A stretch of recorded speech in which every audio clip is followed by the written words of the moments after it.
मकर संक्रांति की बहुत बहुत बधाई। 2 दिवसीय मकर संक्रांति महोत्सव आप लोग मना रहे हैं 14 तारीख का और 15 तारीख का। ये कोई मकर संक्रांति ऐसी नहीं पड़ गई, किसी देवता का घर जला था तब जाकर दूसरे घर में प्रवेश किया था, तब मकर संक्रांति हुई थी।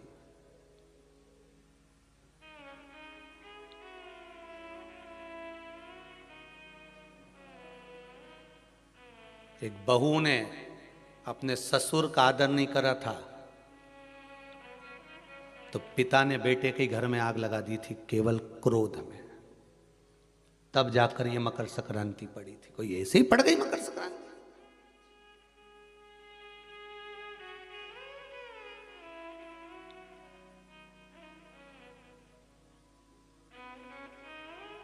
कह दिया आपने तो कि मकर संक्रांति का दान बड़ा प्रबल होता है, पर उस दान की महत्वता क्या है?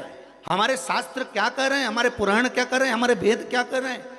हम तो सुनते हुए आए भीष्म पितामह बाणों की सैया पर पड़े तो उत्तरायण सूर्य आने वाला था इसलिए तब प्राण त्यागूंगा।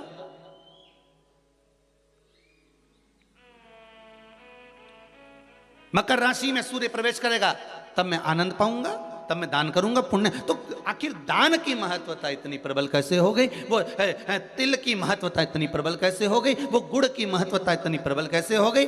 कहीं हमारे यहाँ एक भी मैसेज में ये नहीं लिखा हुआ आया होगा कि शक्कर तिल्ली का दान करो, गुड़ तिल्ली का दान करो।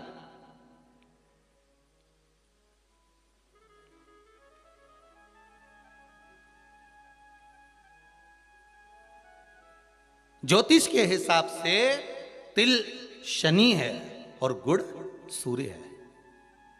ज्योतिष के हिसाब से तिल शनि है और गुड़ सूर्य है। कोई साधारण सा भाव नहीं प्रगटा है महाराज जी। इस मकर संक्रांति पर केवल लोगों ने कह दिया कि पतंग उड़ा लो, तो कितनी अच्छी बात है, हिंदू धर्म में कम से कम एक दिन दिया, उड़ा लो जितनी मैंने उड़ाओ, पर एक ही दिन उड़ाना रहे और एक ही दिन काटना। बाकी के दिनों में ना तो किसी के बारे में उड़ाना और ना किसी की काटना।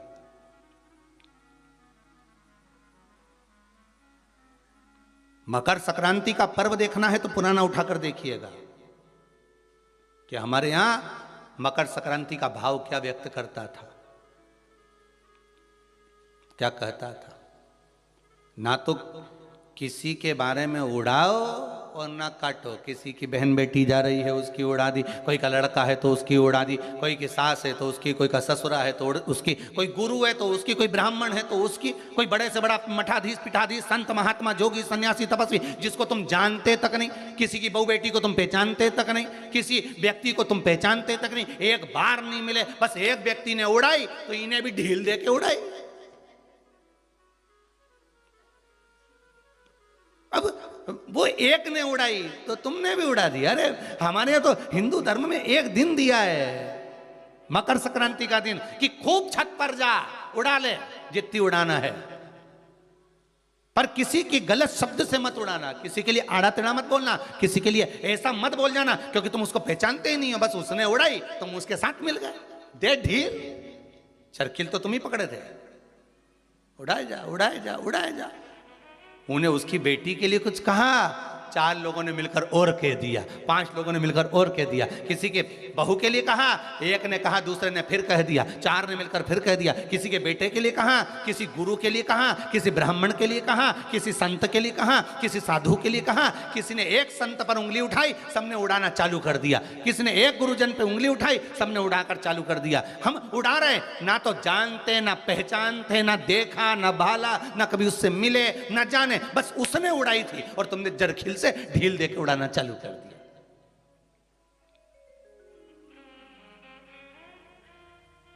अरे कितना हमारी भारत की भूमि को पहचानो तो रे भाई। ये वो भारत की भूमि है जहां मोहल्ले में एक दुकान लगी हुई है और एक दुकान की अगर बोनी नहीं होती थी तो दूसरी दुकान वाला अन्न नहीं खाता था। वो नियम अभी भी खत्म नहीं हुआ, अब मरे तक रह गया कि मोहल्ले में कोई मर जाता है तो मोहल्ले के लोग अन्न नहीं बनाते, खाते नहीं जब तक कि वो अर्थी नहीं उठ जाती। पर आज के समय में तो वो भी गया, ये तो अंदर जाके समोसा निपटा लेता है। तो कहाँ, आज के समय में कौन रुकता है?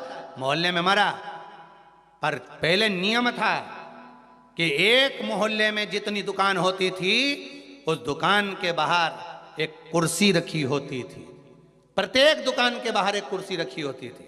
ग्राहक आता था, कुर्सी पर बैठता था, कुर्सी पर बैठता, सामान खरीदता, सामान खरीदा जिसकी दुकान से कुर्सी, उस दुकान को जब बाहर रखी थी वो कुर्सी फिर अंदर रख लेता था। अब जिसकी दुकान में कुर्सी अंदर चली जाती थी, उस दुकान पर अगर कोई सामान खरीदने आता था तो जो दुकान का मालिक है वो कहता था भैया ये सामान मेरे पास में नहीं है, सामने वाली दुकान पर है, वहां चले जाओ। सामान इसके पास रहता था पर नहीं देता था, क्योंकि इसको मालूम है कि मेरी बोनी हो गई है पर सामने वाले की बोनी नहीं हुई है, इसलिए वो कहता था सामने वाली दुकान पे मिल जाएगा, मेरे यहाँ नहीं है। जब वो सामने वाली दुकान पर जाता था, कुर्सी पर बैठता था, सामने वाला उस कुर्सी को उठाकर अंदर रख लेता था। फिर कोई उसकी दुकान पर जाता था, भैया ये सामान है क्या? तो क्या हमारे पास नहीं मिलेगा, वो तीसरी दुकान पर मिलेगा, उसके यहाँ भेज देते थे कि वहां चले जा, वहां कुर्सी पर। क्यों? क्योंकि अगर हमारे लाइन में, हमारी पट्टी में, हमारे मोहल्ले में अगर किसी एक दुकानदार का अगर बोनी नहीं हुई, बिक्री नहीं हुई, तो फिर हमारा भोजन करना व्यर्थ है। ये हमारा हिंदू धर्म था, ये मेरी भारत भूमि का गौरव था। और एक आज का जमाना, जो मिल जाए जितना मिल जाए निपटा लो, फिर मौका मिले कि नहीं मिले। आज के जमाने में बस निपटाओ, अपन तो काटो, दे के काटो।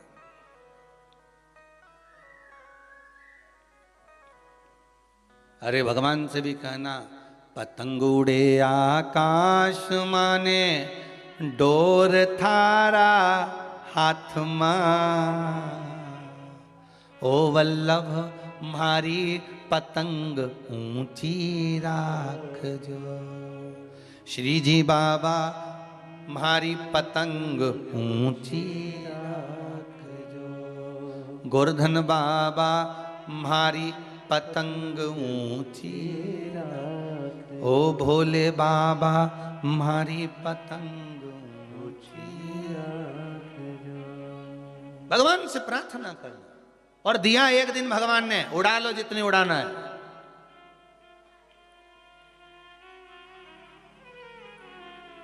उड़ा लो।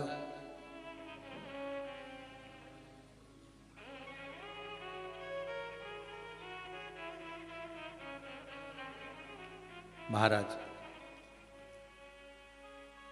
ज्योतिष में तिल को शनि और गुड़ को, जम के बोलो जरा, सूर्य कहा गया है। दोनों बाप और बेटे का मिलन करवाया, क्योंकि इन दोनों की बनती नहीं थी।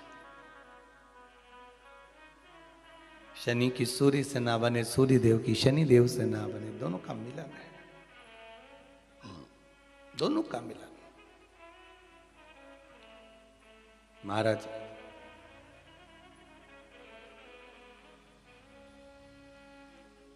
शिव महापुराण की कथा में भाव वर्णन करते हुए मानसरोवर शिव पुराण का स्मरण करें।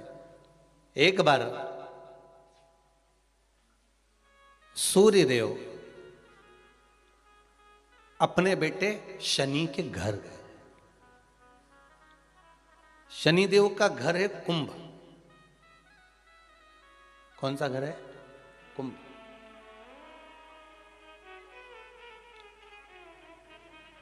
एक सरल भाषा में लेना, घर में अगर ससुर आए, घर में घर का बुजुर्ग आए, बड़ा आए, तो उसका आदर होना चाहिए कि नहीं होना चाहिए। हमारी शिव महापुराण की कथा तो यहाँ तक कहती है कि आपकी उम्र से अगर कोई बड़ा आ रहा है तो आपको खड़े हो जाना चाहिए। यहां तक शास्त्र कह रहा है।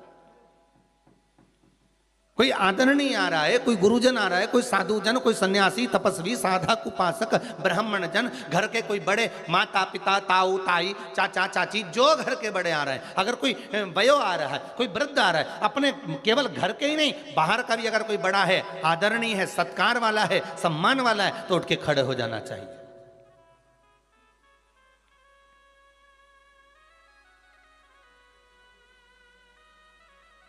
पर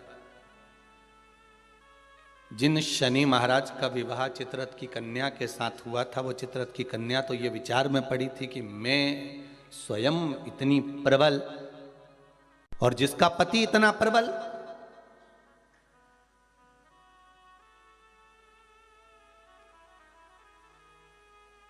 जीवन में कभी अहंकार मत करना। एक बात बहुत बहुत ध्यान रखना साहब, ये जो क्रम है ना, बाहर बहुत प्रसन्न नजर आते हैं, वो भीतर से बहुत रोए हुए होते हैं।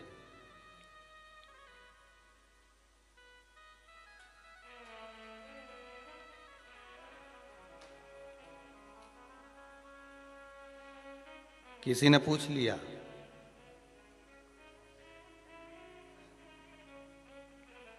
एक बात तो बताओ गुरुजी कि ये शनि महाराज इतना गुस्सा क्यों करते हैं?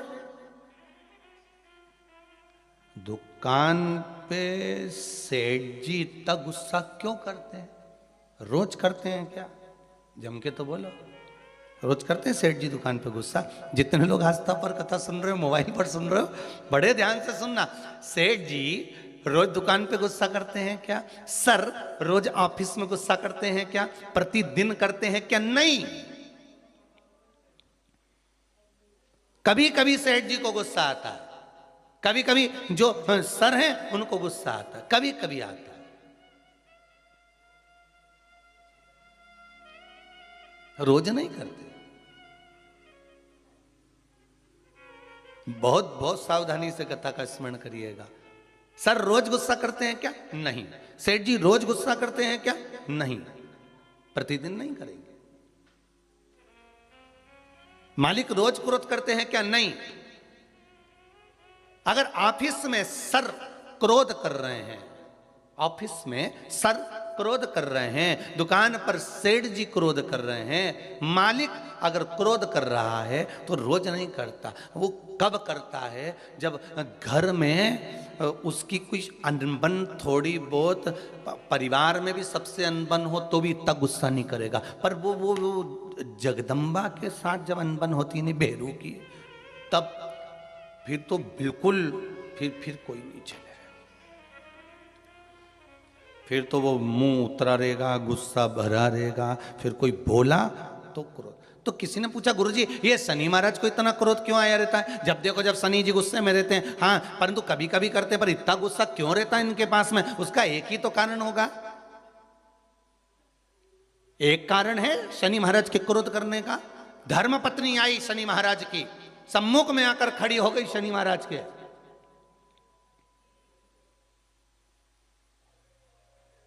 और अपने कार्य में शनि महाराज लगे रहे।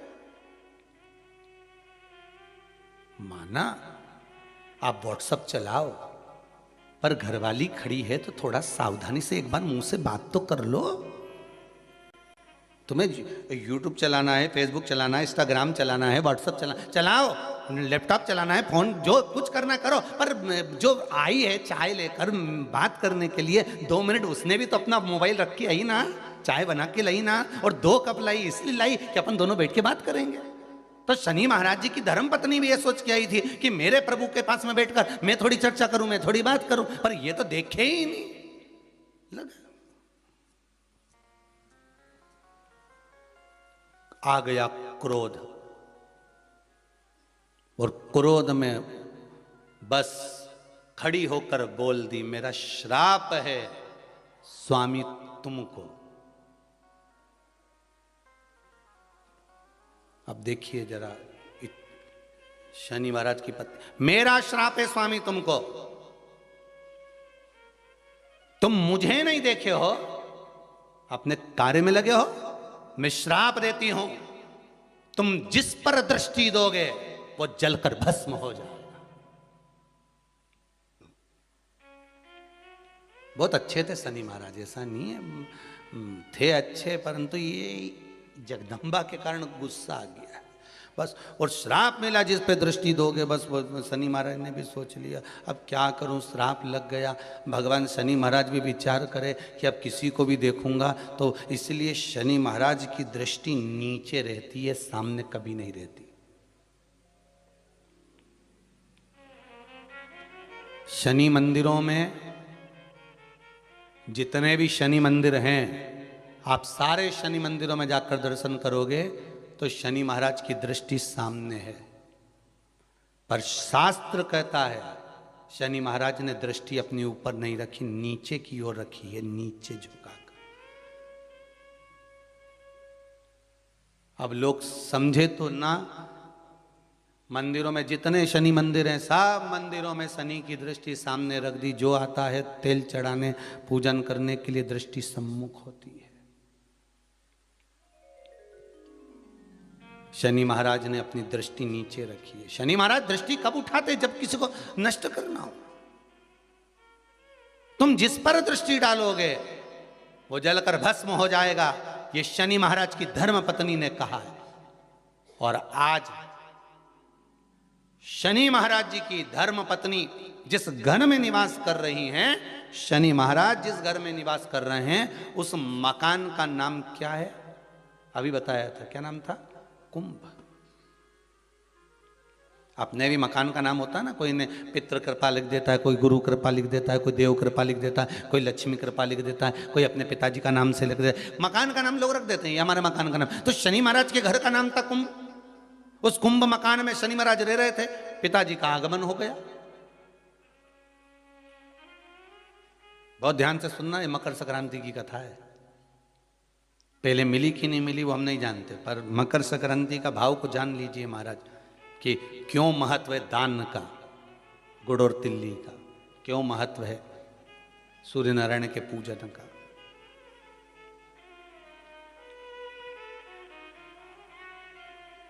महाराज शंभु शरणे पड़ी, मांगू घड़ी रे घड़ी, दुख काटो दया करी ने दर्शन आपो। हे शिव करुणा सागर भगवान ओघड़दानी त्रिकालदर्शी शंकर की कथा कर रही है। भगवान सूर्य नारायण का प्रवेश हुआ कुंभ में, घर में प्रवेश करा। जैसे ही प्रवेश करा शनि महाराज तो उठ खड़े हुए, पर बहू खड़ी नहीं। घर का अगर कोई बड़ा आए, आदरणीय आए, सम्माननीय आए तो उसको आदर देना चाहिए, सत्कार करो।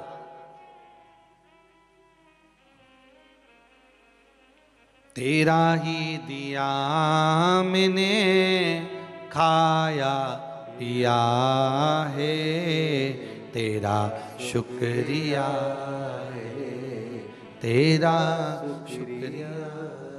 मुझे भोले बाबा ने बहुत दे दिया है, तेरा शुक्रिया है, तेरा शुक्रिया है। थोड़ा सा आदर करो।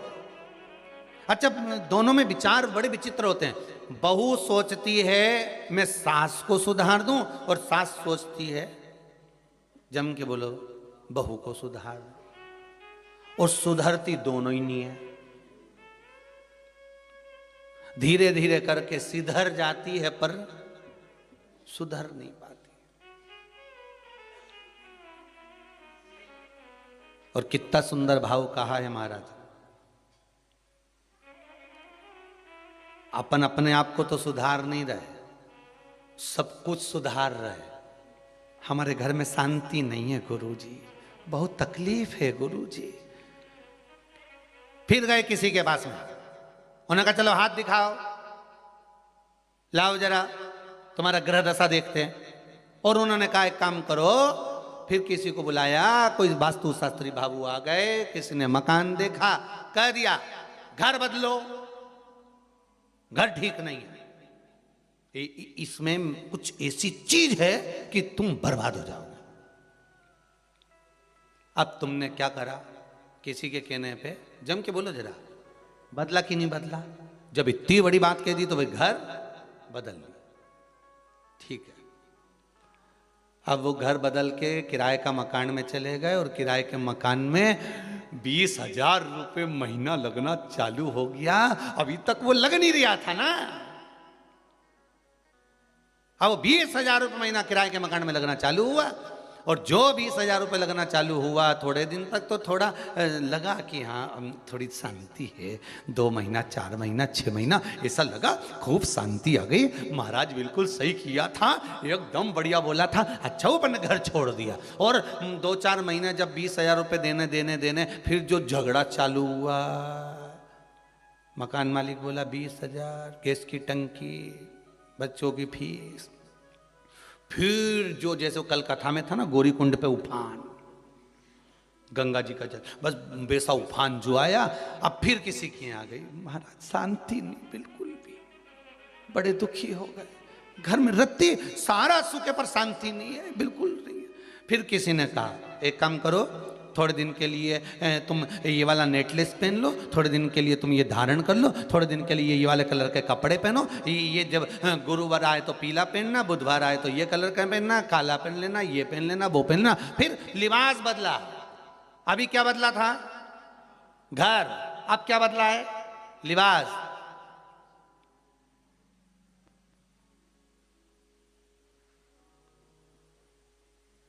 थोड़े दिन अच्छा लगा क्योंकि कपड़े चेंज हो गए, मॉल पे से नए आ गए, तो अभी दुखी भी नहीं होंगे क्योंकि अच्छा लगना। फिर 4-6 महीने निकले, 8 महीने 1 साल निकला, उसके बाद फिर किसी बात बड़े दुखी हो गए, बड़ी तकलीफ है। क्या हुआ? क्या? बस पूछो ही मत, व्यापार में भी बड़ी तकलीफ है, घर में भी है। फिर किसी ने कह दिया तुम्हारे रिश्तेदार तुम पे कुछ करवा रहे हैं, फिर तुम्हारे रिश्तेदार कर रहे हैं। अब क्या करा इसने? रिश्तेदारी छोड़ दी, क्योंकि महाराज जी ने कहा था रिश्तेदार करवा, रिश्तेदारी छोड़ दी। अब अभी क्या बदला था? सबसे पहले जम के बोलते जाओ, घर बदला, फिर लिबास बदला, फिर रिश्ते। अब बड़ा भ्रम है लोगों को, कोई कहे कि 14 को मनाए कि 15 को मनाए, बड़ा भ्रम है महाराज।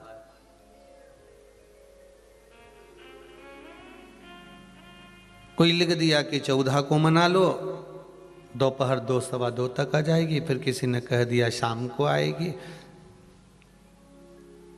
फिर किसी ने कहा कल पहुंचेगी, तो बड़ा भ्रम है। फिर कहा पर्व का स्नान इतने बजे कर लेना, पर्व का स्नान इतनी बजे तक कर लेना। पर अगर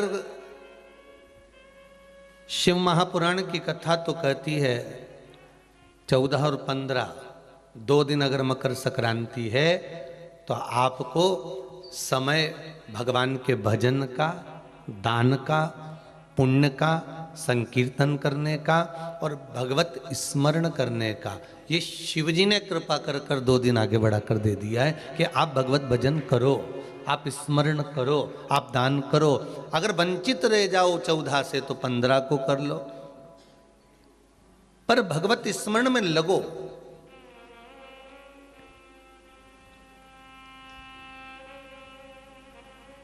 ये जरूरी नहीं कि मकर संक्रांति आएगी तभी तुम गंगा नहाओगे।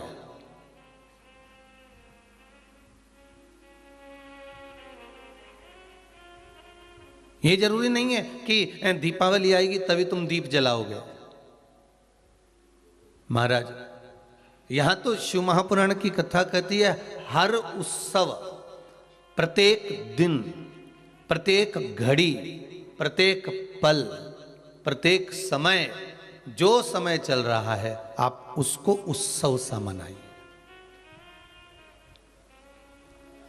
कि श्वास रुक जाएगी चलते चलते, क्षमा बुझ जाएगी जलते जलते, दम निकल जाएगा रोशनी का, क्या भरोसा है इस जिंदगी का। हर समय, हर पल, हर घड़ी, हर क्षण को आप उत्सव मना लीजिए।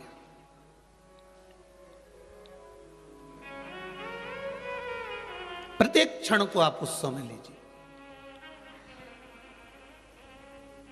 प्रत्येक घड़ी को, प्रत्येक पल को आप उत्सव मना लीजिए।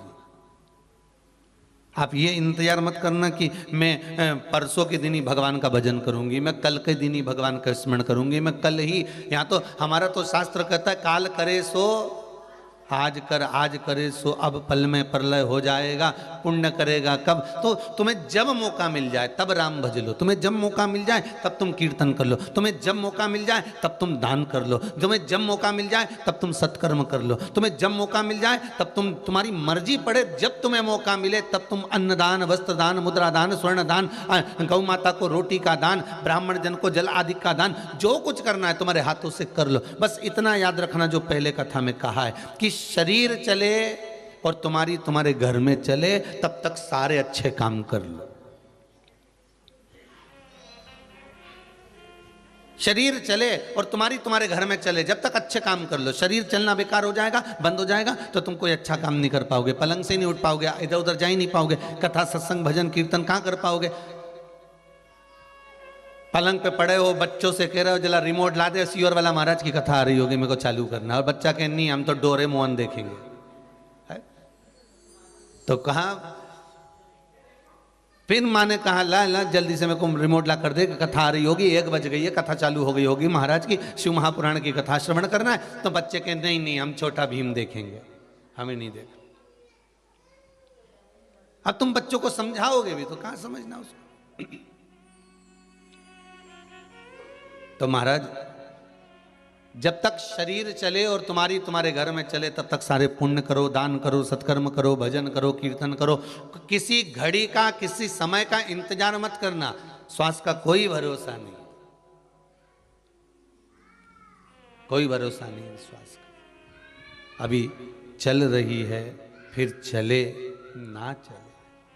महाराज साथ देती नहीं ये किसी का, क्या भरोसा है इस जिंदगी का।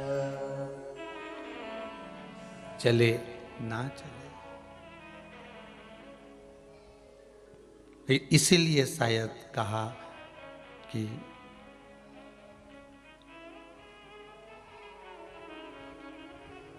वो कहते हैं ना कि तेरा पल पल बीता जाए, मुख से जप ले नमः शिवाय, ओम नमः शिवाय, ओम नमः शिवाय, ओम नमः शिवाय, ओम नमः शिवाय। ये मौका मिला है भगवत स्मरण करने का, भजन करने का, कीर्तन करने का, मंत्र जाप करने का, ये मौका मिला है, इसको त्यागना नहीं है हमको।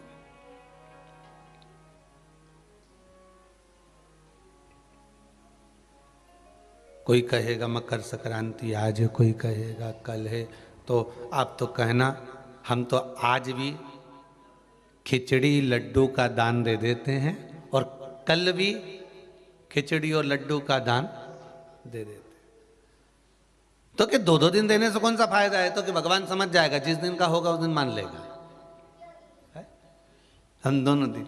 बहुत चतुर लोग होते हैं जिनको टिकट करवाना होता है ना रेलवे का, वो बहुत चतुरता अपनाते हैं महाराज जी। अगर स्लीपर का डाल देते हैं, कई स्लीपर का डाल दो, अगर और फिर एसी का डाल दो, सेकंड एसी का डाल दो, थर्ड एसी का डाल दो। जब सेकंड एसी थर्ड एसी का टिकट तो क्लियर नहीं है, मम्मी इसमें टिकट नहीं मिल रहा, वेटिंग चल रही है, तो क्या स्लीपर का भी डाल दे। अगर क्लियर हो गई तो इधर और नहीं हुई तो उधर, तो डाल।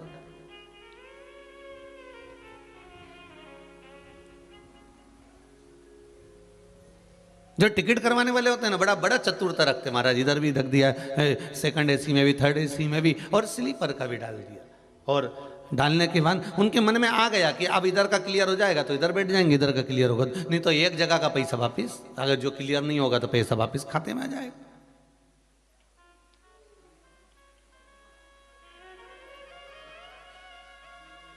महाराज जब मौका मिल जाए आपको, जैसा मौका मिल जाए, उस भाव में आप भगवान का भजन। दान का कोई समय नहीं है, भजन का कोई समय नहीं है, स्मरण का कोई समय नहीं है, पुण्य करने का कोई समय नहीं है।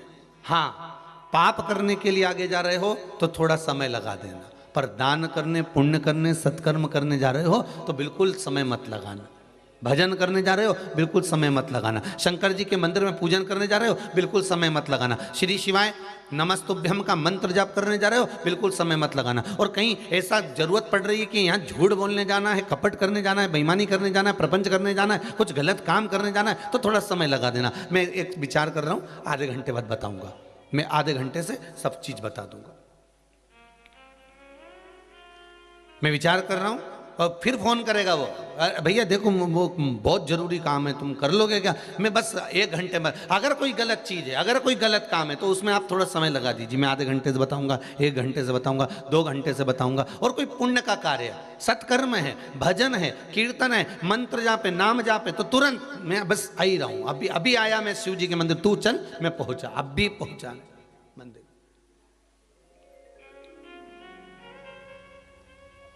राम राम रटते रहो जब तक घट में प्राण, कबहु तो दीन दयाल के भनक पड़ेगी। अब रटते रहो भगवान का भजन, स्मरण करते रहो। आवाज पकड़ रहा थोड़ा, भगवत भजन में लग जाओ, भगवत स्मरण में रम जाओ। महाराज शिव महापुराण की कथा कह रही है।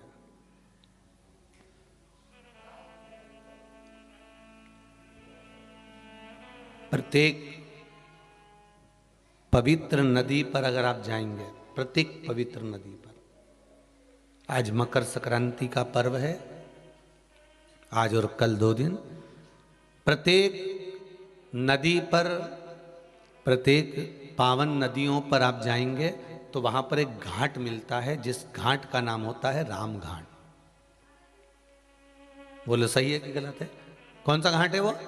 राम घाट। एक घाट मिलता है जिसका नाम है राम घाट। आप छिपरा जाएंगे तो वहाँ भी राम घाट मिल जाएगा, आप इलाहाबाद जाएंगे तो प्रयागराज में वहाँ पर भी राम घाट मिल जाएगा, आप हरिद्वार जाएंगे तो वहाँ भी राम घाट मिल जाएगा, आप चित्रकूट जाएंगे तो वहाँ पर भी राम घाट मिल जाएगा, आप सरयू जी जाएंगे तो वहाँ पर भी राम घाट मिल जाएगा, आप यमुना जी के घाट जाएंगे तो वहाँ पर भी राम घाट मिल जाएगा। तो कभी आपने विचार करा कि राम घाट का मतलब क्या होता है और क्यों ये सारे साधु, सन्यासी, तपस्वी, साधक, संत, महात्मा जो कुंभ में स्नान करने के लिए आते हैं, कुंभ के मेले में आते हैं, ये राम घाट पर ही क्यों नहाते हैं?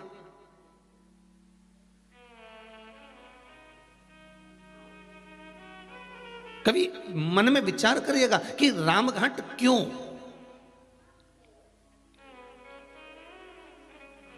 इतने सारे घाट बने हुए हैं, इतने सारे घाट बनाए गए हैं, पर राम घाट की ही महत्वता क्यों होती है? राम घाट का मतलब क्या होता है? राम घाट का मतलब है क्या? तो राम घाट का मतलब शिव महापुराण की कथा कह रही है, शास्त्र वर्णन करता है। हमारे वेद और शास्त्र कहते हैं राम घाट का मतलब केवल ये नहीं कि एक घाट का, जहां केवल राम जी के समय पर, मेरे राघव जी के समय पर जिस घाट का निर्माण हुआ है, मेरे राम जी के समय पर जो घाट बनाया गया था, मेरे राघव जी के समय पर, मेरे राम जी के समय पर जो घाट का निर्माण हुआ था, वो घाट कोई साधारण नहीं था।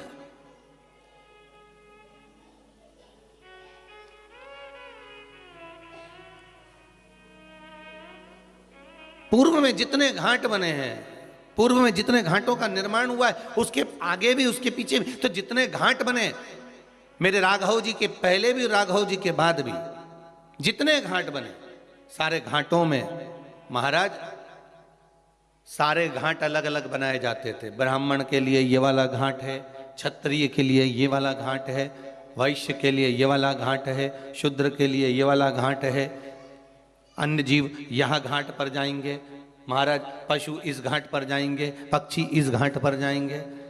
सारे घाटों का निर्माण अलग अलग कर दिया गया, सारे घाटों को अलग अलग बना दिया गया। पर मेरे राघव जी के राजपाट के समय पर, मेरे राघव जी के, मेरे राम जी के राज्य के समय पर सारे घाट हटा दिए गए, केवल एक घाट बना दिया गया। कौन सा घाट था?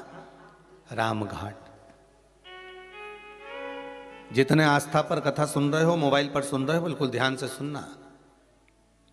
मेरे राम जी के समय पर सारे, ना ब्राह्मणों के लिए, ना क्षत्रिय के लिए, ना वैश्य के लिए, ना शूद्र के लिए कोई घाट अलग नहीं, कि पशु के लिए कि पक्षी के लिए कोई घाट अलग नहीं। मेरे राम जी के समय पर एक घाट होता था, वो था राम घाट, अर्थात सातों जात का जीव उस घाट पर जावे और भगवान की भक्ति में डुबकी लगावे। राम कथा, शिव कथा, कृष्ण कथा, भागवत कथा, रामचरित मानस, विष्णु कथा, देवी कथा, ये 33 कोटि देवताओं के जितनी कथा है, ये राम घाट की तरह है कि यहाँ केवल एक के लिए नहीं, कि ब्राह्मणों के लिए है, कि ये क्षत्रियों के लिए है, कि ये वैश्यों के लिए है, कि ये शूद्र के लिए है, ये सातों जात के लिए। शिव महापुराण की कथा, राम कथा सातों जात के लिए, कृष्ण कथा सातों जात के लिए।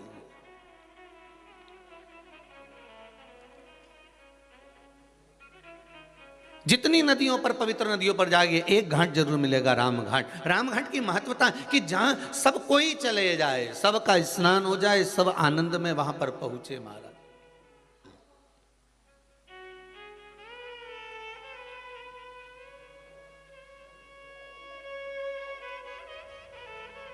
वो घाट है राम घाट महाराज, जहां पर जो स्नान करे प्रेम वश करे, प्रेम वश। सीता राम कहो, राजा राम कहो, सीता राम कहो, राजा राम कहो, सीता राम कहो, राजा राम कहो, सीता राम कहो, राजा राम कहो, सीता राम कहो, राजा राम कहो, सीता राम कहो, राजा राम कहो, सीता राम कहो, राजा राम कहो, भाव से सीता राम कहो, राजा राम कहो, सीता राम कहो, राजा राम कहो, सीता राम कहो, राजा राम कहो, सीता राम कहो, राजा राम कहो, सीता राम कहो, राजा राम कहो, सीता राम कहो, राजा राम कहो, सीता राम कहो, राजा राम कहो। हरिद्वार, प्रयागराज, छिपरा, काशी, अयोध्या, मथुरा, सारी पवित्र नदियों में आप ये भाव रखकर कीर्तन करना कि आज मकर संक्रांति का स्नान हम राम घाट पर कर रहे हैं।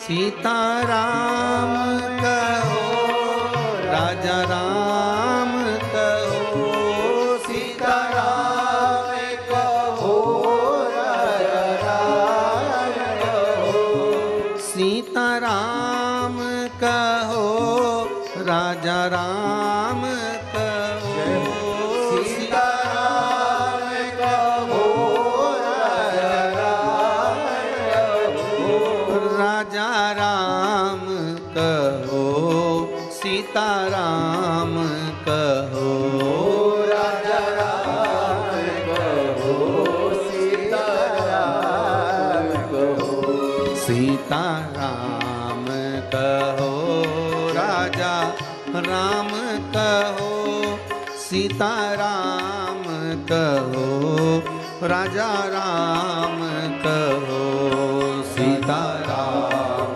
कहो, राजा राम कहो, सीता राम कहो, राजा राम कहो। आओ से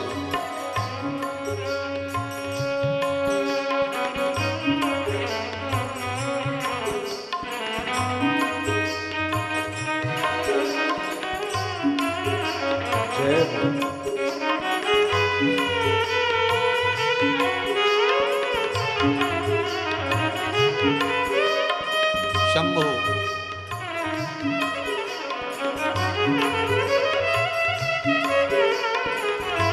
जय हो।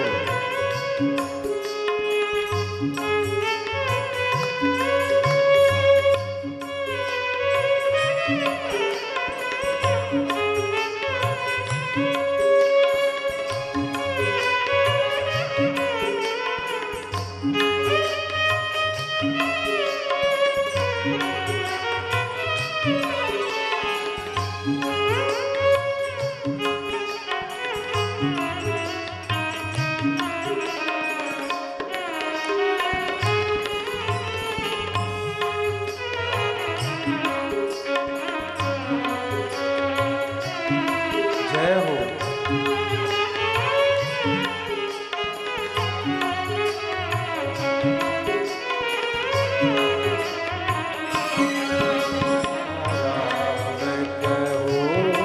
राजा राम कहो, सीताराम कहो, राजा राम कहो।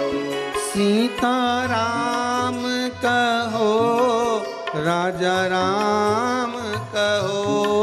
सीताराम कहो, राजा राम कहो। सीताराम कहो, राजा राम कहो। सीताराम कहो, राजा राम कहो। राजा राम कहो, सीताराम कहो। राजा राम कहो, सीताराम कहो। हो सीताराम कहो, राजा राम कहो। सीताराम कहो, राजा राम कहो।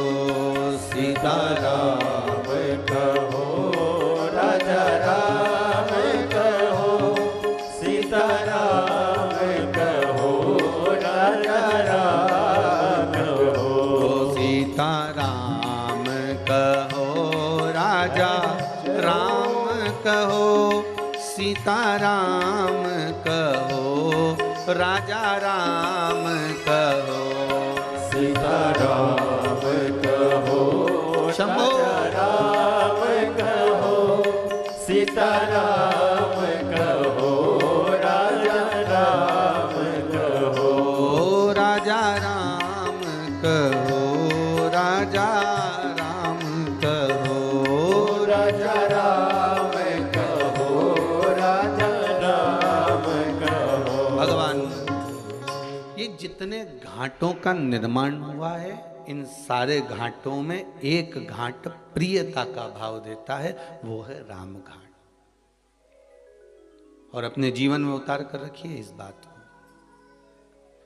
इस प्रसंग को उतार कर रखना कि मेरे राघव जी के समय पर कोई भेदभाव नहीं था। मेरे राघव जी के समय पर सारे घाट हटाकर केवल एक घाट कर दिया गया था, वो था राम घाट।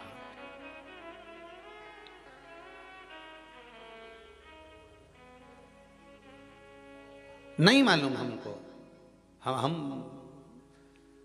ज्यादा अगर कुछ ज्ञान ना हो ना तो भगवान के भजन में डूबे रहो। हम नहीं जानते ना पोथी ना पुराण, हमें नहीं मालूम कि कब क्या है। हम तो इतना जानते हैं कि भगवान का भजन कर लो और इन दोनों हाथों से दान कर लो और भगवान की कथा को श्रवण कर लो, नयनों से भगवान का दर्शन दीदार कर लो, इस जिह्वा से भगवती स्मरण कर लो।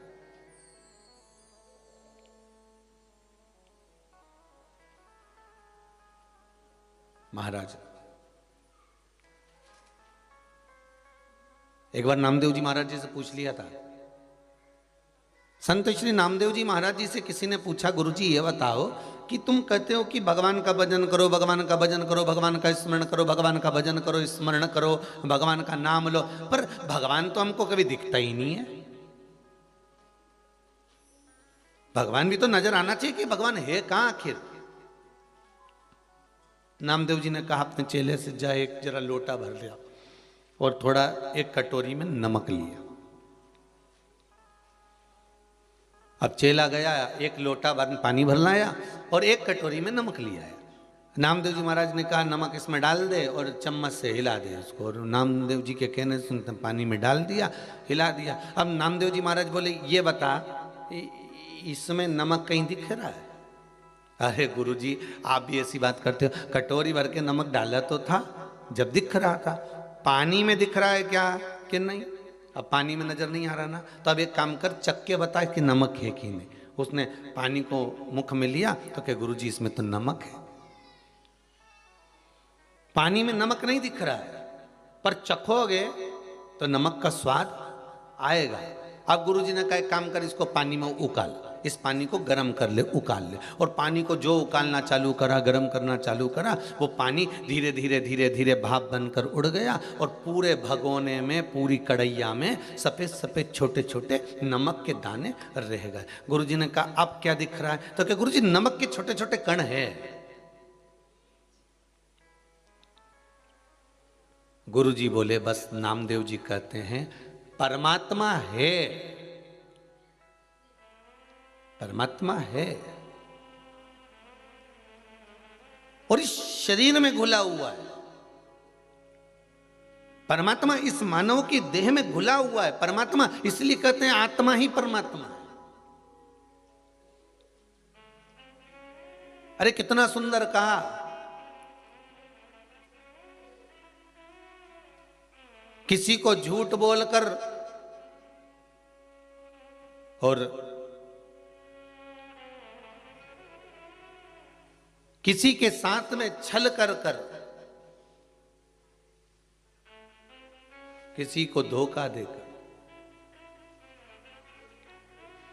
ये मत समझना कि ये मूर्ख है। किसी के साथ झूठ बोलकर, किसी के साथ छल कर कर, किसी को धोखा देकर, ये मत सोचना कि ये मूर्ख है, ये पागल है, इसमें अक्ल नहीं है।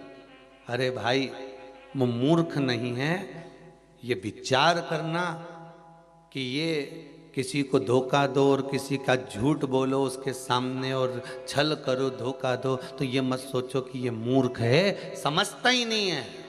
बल्कि ये सोचो कि उसने विश्वास कितना करा होगा आपके ऊपर कि सर्वस्व आप पर छोड़ रखा था, सर्वस्व छोड़ रखा था। वो मूर्ख नहीं है, उसका विश्वास है। एक पति पत्नी को जानकर ये विचार ना करे कि ये मूर्ख है, इसमें तो अक्ल नहीं है।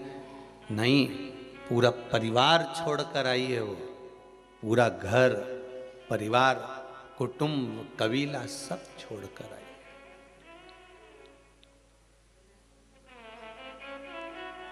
पत्र तो हम लेकर नहीं आए, यहाँ पर तो केवल अभी पब्लिक अलाउ नहीं है, लोग भगत लोग।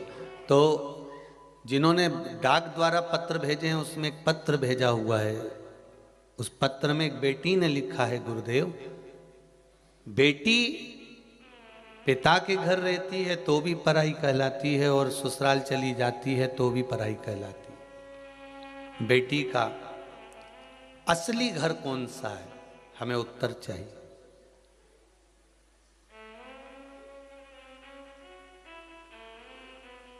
उसका सही घर कौन सा है?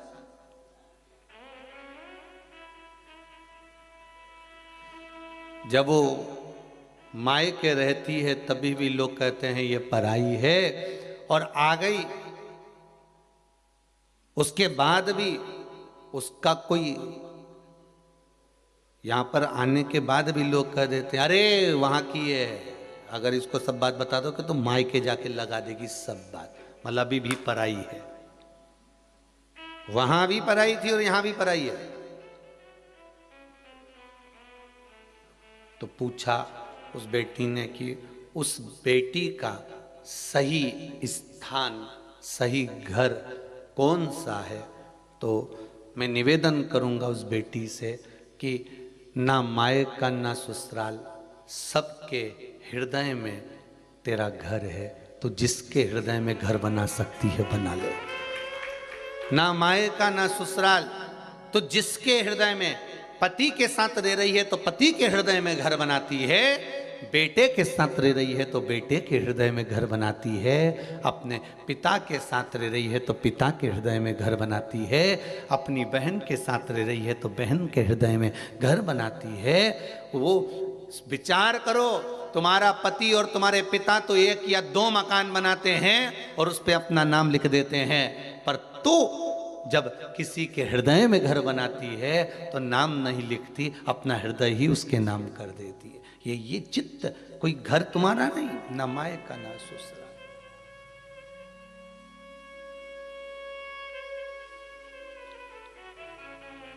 ऐसे सुंदर सुंदर पत्र लोग भेजते हैं, मन तो करता है कि व्यासपीठ पर लेकर आए, और परंतु याद रह जाता है तो बोल देते हैं, नहीं याद रहता तो नहीं बोलते। पर डाक द्वारा जो पत्र आते हैं, कई कई पत्र भी भिलाई में भी कई लोगों ने भेजे थे, तो डायरेक्ट वहाँ कथा स्थल दशहरा मैदान पर ही आ गए थे, तो वहीं खोल कर पढ़े तो ध्यान जहाँ आ जाते हैं वहाँ स्मरण हो जाते हैं। और जब तक कोरोना चले, कोरोना महामारी जब तक चल रही है, तब तक आप कुबेरेश्वर धाम में कथा सुनने ना आए। आपका अगर कोई पत्र है, कोई भाव है आपका, तो आप भेजो लिख कर, कोई वो नहीं है, आएंगे तो हम व्यासपीठ से भी बाज देंगे आपको, कोई दिक्कत वाली बात, पर उस भाव को प्रकट।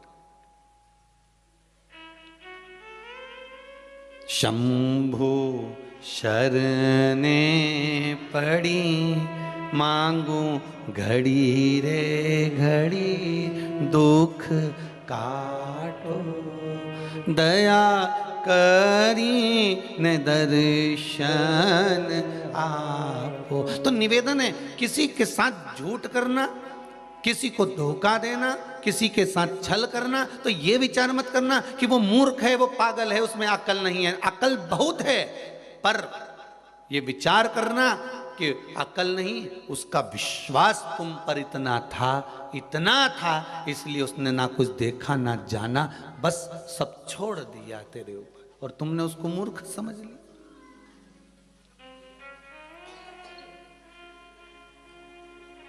मेरे राघव जी, मेरे राम जी का पूरे अवधपुरवासी, पूरे संसार वासियों पर मेरे राघव का विश्वास अटल था, और विश्वास मेरे राघव ने टूटने नहीं दिया।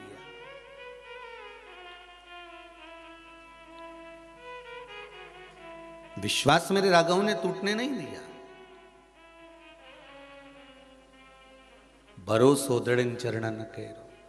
तो आपका मन करे तब आप दान करो, आपका मन करे तब आप पुण्य करो, आपका मन करे तब आप सत्कर्म करो, पर इस शरीर को गंवाने से पहले रामकृष्ण शिव का स्मरण करो।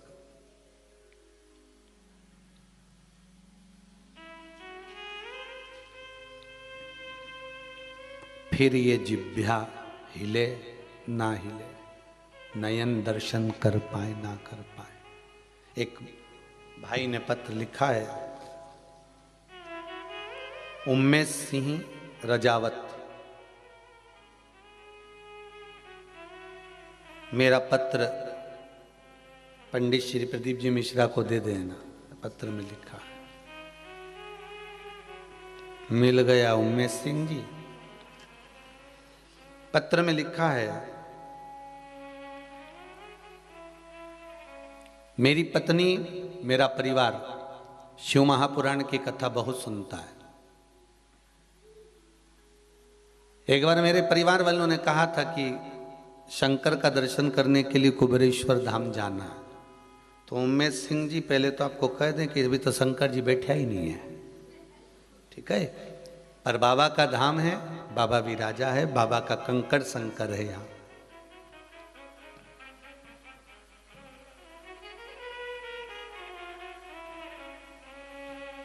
कोटा राजस्थान है क्या? तो आप कह सकते हो कि दुनिया के सारे बंधन अगर कटते हैं तो राम घाट पर कटते हैं महाराज। चाहे वो छिपरा महारानी का राम घाट हो, राम घाट पर व्यक्ति के बंधन कट जाते हैं, बंधनों से वो मुक्त हो जाता है।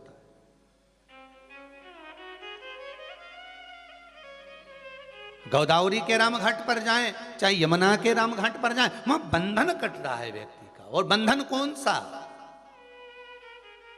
कौन बंधन? क्यों? साधु संत महात्मा साधक उपासक ये जितने होते हैं, कुंभ के मेले में इनसे कहा जाता है सारे साधु सारे सन्यासी सारे तपस्वी अगर नहाएंगे तो राम घाट पर नहाएंगे, राम घाट के उस पावन घाट पर नहाएंगे। क्यों? क्या कारण है? उसका एक कारण है, राम घाट पर स्नान करा हुआ जीव का फिर पुनः जन्म नहीं होता, सब बंधनों से मुक्त होकर वो परमात्मा की ओर चला जाता है, फिर वो मुक्त हो गया।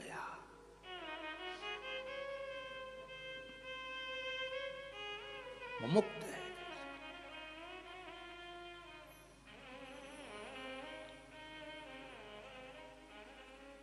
अरे सारे तीर्थ धाम आपके चरणों में, हे भोलेनाथ प्रणाम आपके चरणों में। सारे आप उस राम घाट पर अगर पहुंचे हो तो बंधन से मुक्त हो गए हमारा। और बहुत बहुत धन्यवाद तीनों यजमानों को, मंगल परिवार, गुप्ता परिवार और शर्मा परिवार को। आज राम घाट की कथा करवा कर आपने लोगों को राम घाट में निलवा दिया है। राम घाट की कथा श्रवण कर कर आपने घाट पर स्नान करा दिया।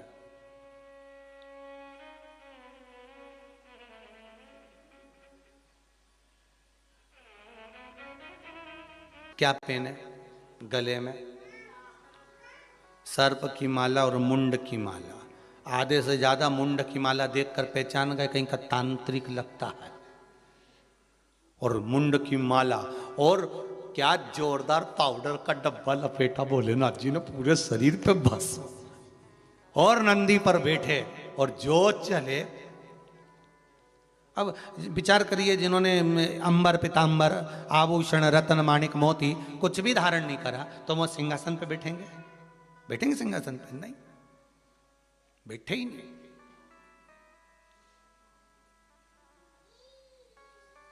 अब कितनी सुंदर बात है। कभी आपने राम जी के राज्याभिषेक का फोटो देखा है? कभी अगर मौका मिल जाए तो एक राम जी महाराज का एक चित्र है, गला पकड़ रहा है, एक राम जी महाराज का एक चित्र है। उस चित्र का अगर आप दर्शन करेंगे तो राम जी के सिंहासन के पास में सारे देवता खड़े हैं और बहुत सारे देवता सिंहासन पर बैठे हैं। आप अगर दर्शन करेंगे तो उसमें दर्शन करते हुए आप क्या पाएंगे कि शंकर जी पास में खड़े हुए, भोलेनाथ जी पास में खड़े हुए, शिव जी पास में खड़े, सिंहासन पर नहीं बैठे,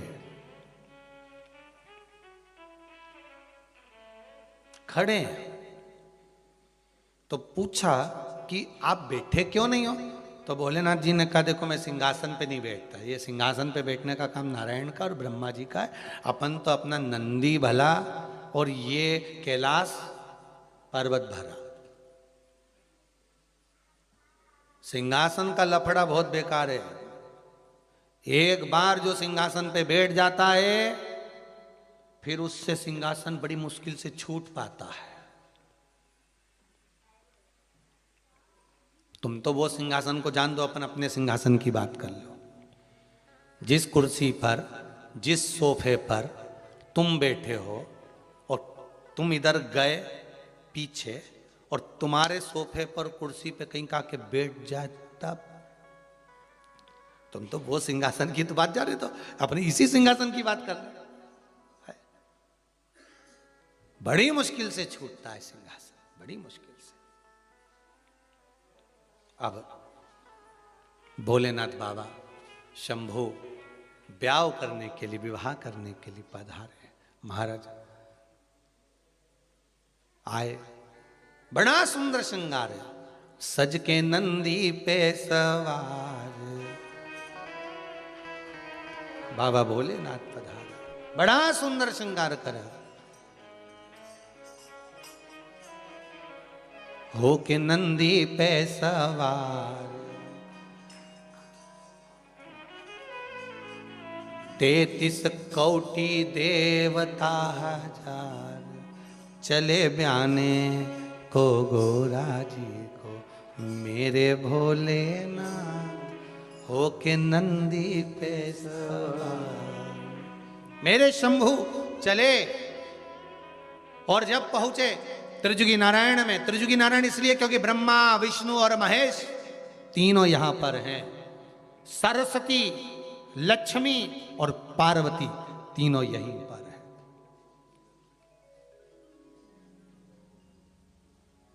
अब जब ब्याह की तैयारी, विवाह चालू।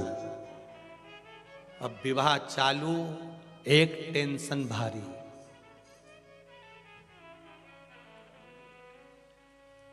जैसे शंकर जी की शादी में भावर के समय पर टेंशन था, ये भावर के समय पर थोड़ा ना थोड़ा टेंशन जरूर रहता है महाराज। या तो किसी बैंड बाजे का हिसाब देने का होगा, या फिर कन्यादान का होगा, या कोई कन्यादान का सामान कहीं रखा गया होगा तो उसको ढूंढने का होगा। या भावर के समय पर लड़का लड़की वाले बैठे हैं ना, एक दूसरे को कमेंट्स कर रहे हैं, इसका पर टेंशन शिव जी की शादी से चला आ रहा है। और यह टेंशन साधारण नहीं था, भोलेनाथ जी की शादी में बहुत बड़ा टेंशन था। पार्वती जी बाजू में बैठी है, कन्यादान का क्रम चल रहा है, फेरे की तैयारी हो रही है, और पार्वती जी फेरे की तैयारी के समय पर भोलेनाथ जी से तो नहीं बोली, पर लक्ष्मी जी से कह दी, सखी ब्याह हो रहा है पर गड़बड़ी है। गड़बड़ी? कौन सी गड़बड़ी? एक ही गड़बड़ी है, मैं बाजू में खड़ी होकर परिक्रमा लूंगी पर वो गंगा सिर पे परिक्रमा ले रही है। एक गड़बड़ी है। गंगा कहां है? शंकर के, मेरे सर शिव के सिर पर गंगा है। अब अगर ये भी भांवर ले लेगी तो अर्धांगिनी नहीं बन जाएगी। टेंशन भारी है।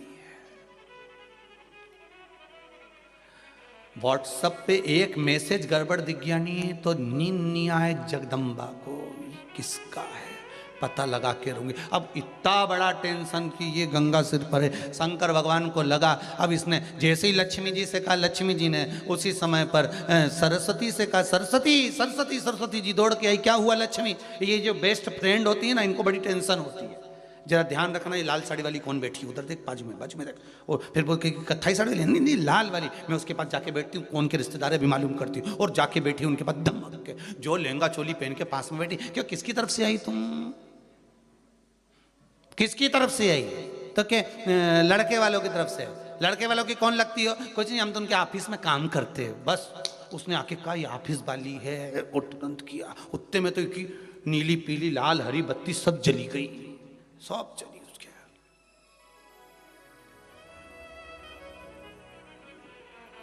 सरस्वती गंगा सिर पे है, शिव जी की भांवर होना है, पार्वती के संग अपनी सहेली को दूसरे के साथ भांवर डालते हुए देख लेगी। सरस्वती ने कहा ये तो गलत है। सरस्वती जी ने शिव जी को देखा, भोलेनाथ सरस्वती को देखकर मुस्कुरा दिए। शंकर ने कृपा कितनी करी थी, शिला पर बैठे थे बरमाला के समय पर, उस शिला को क्यों लगाया था कि मेरे मन की बात ब्रह्मा को मालूम पड़ जाए, और ब्रह्मा सरस्वती से कहते। शिला ब्रह्मदेव ने सरस्वती को बुलाया, सरस्वती को बुलाकर कहा क्या बात है सरस्वती? सरस्वती कहती है ये गंगा सिर पर है। शिव जी ने गंगा को देखा, स्मरण करा, गंगे कुछ देर के लिए ओझल हो जाओ, जिसका नाम है गुप्त गंगा। आपसे अगर कोई पूछे कि गंगा गुप्त कब हो गई, इसका नाम गुप्त गंगा कैसे पड़ गया, क्यों कहते हैं? आपने भी सुना होगा ना गुप्त गंगा। तो गुप्त गंगा का नाम गुप्त गंगा कैसे पड़ गया? शिव जी के फेरे के समय पर गंगा गुप्त हो गई, छुप गई।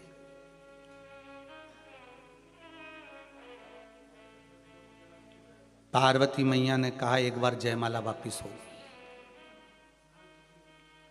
आजकल के जमाने में लोग जाने ना जाने 2 बार जयमाला हो जाती है, एक बार स्टेज पे और एक बार भांवर होती है जब। तो शिव जी ने मन में सोचा जी दूसरी बार जयमाला क्यों करवा रही है? समझ में जब आएगा, जब भगवान शंकर माला पहनने के लिए सिर नीचे करेंगे तो दिख जाएगी कि हे की गई है, नजर आ जाएगी हे की गई। गंगा ओझल हो गई। सरस्वती ने पूछा, गंगा कहां हो तुम? गंगा कहां हो तुम? गंगा कहां हो तुम? आवाज लगाया माता सरस्वती ने। एक धार के रूप में सरस्वती गंगा प्रकट हो गई। कौन सी गंगा प्रकट हुई है? सरस्वती गंगा। क्योंकि सरस्वती ने आवाज लगाया था, गंगा को बुलाया था। त्रिजुगी नारायण के शंकर भगवान की भावर चालू हो रही है और सरस्वती गंगा प्रकट हो गई। और वो गुप्त सरस्वती गंगा जब प्रकट हुई, उस सरस्वती गंगा के प्रकट होते से जो देखा प्रभु को भावर डलते हुए प्रसन्न हो गई मां गंगा। आज मेरे भोलेनाथ का मंगल विवाह है। वर दे रही है सरस्वती गंगा, वर दे रही है सरस्वती गंगा, वर दे रही। ब्रह्मा और भगवान विष्णु ने पूछा, सरस्वती गंगे आज शिव जी का विवाह है, लोग शादी में गिफ्ट देते हैं, तुम कुछ नहीं लाई हो?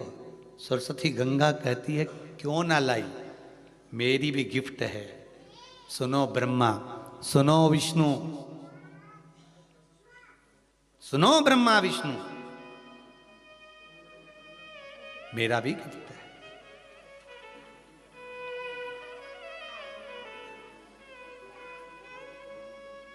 शंकर भगवान भोलेनाथ जब परिक्रमा करेंगे, भावर डलेगी, उनके चलने पर जो एड़ी के निशान पड़ जाएंगे, उसमें मैं जल भर दूंगी। वो जल औषधि का काम कर जाएंगे। यही मेरा पुरस्कार है, यही मेरा गिफ्ट है।